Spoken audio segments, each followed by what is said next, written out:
Start the PCC software, and OK the warning pop-up to acknowledge you are aware of the risks of working on a fire alarm system. Open the site project file, select the panel and go to Reports. The first option allows you to open a previously saved report. It will allow you to navigate to the file and open it back up again. All the reports are displayed as a web page. The browser option allows you to choose what web page type you wish to use. The project option will generate a very simple overview of the project. The common option will generate a report of common elements of the project.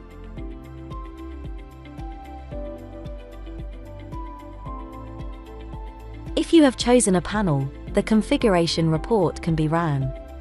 This will show all of the data contained within the PCC file. The panel settings, all the devices, all the zones, output groups, inputs and outputs and network settings, rules, day and night setup, the FireNet, the communication settings and expansion boards fitted. It will report every configurable setting within the PCC file. There is also an option to only run a report for specific PCC data, for example devices. This will then report just the device configuration of the PCC project. You can see the type of all the loop devices, the description, the sensitivity of each device and the zone they are in. The output devices will show the output groups they are in. All the reports shown so far are created with the PCC project data. If a connection is made to a panel, you can generate reports using the information held within the panel itself. The attention required report will show all the devices that are requiring attention. This would typically be devices in a service condition. Current events will show all the events on the panel. Fires, faults and conditions.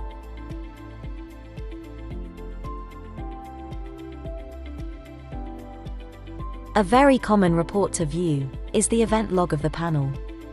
This can hold up to 10,000 events, so can take a few minutes to fully load.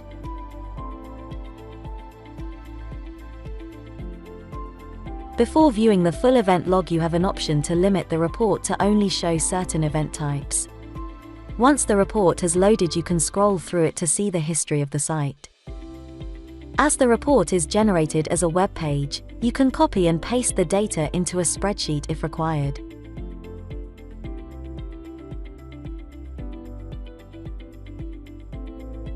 If the site has experienced device communication problems, the point status report can be useful as it contains a comms error rate value. This will give an indication as to if a single device is having problems or if the whole loop is affected. The higher the percentage, the worse a device's communication is. The point status report also contains the alarm level of the detection devices. You can see the current alarm value of the devices, the threshold at which it will go into alarm, the highest and lowest the alarm value has been, along with the time and date these were recorded, and a mean value of the detector.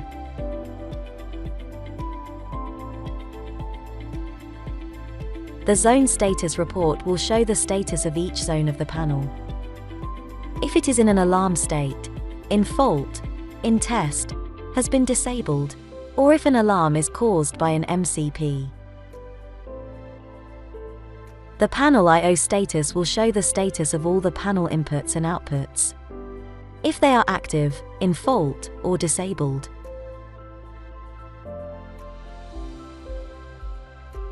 The output group status shows the state of all the output groups, if they are active or disabled.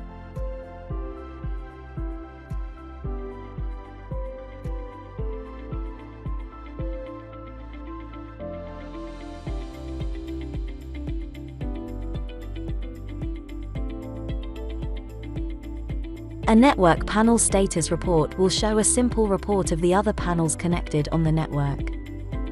A table showing how many loops each panel has, if they are online, any fires, faults and disablements.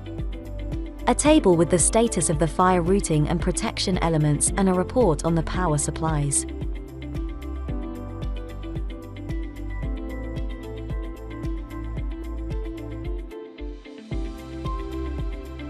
The rule status report will show if a rule is active or not, and the number of flags it has linked to what number of actions.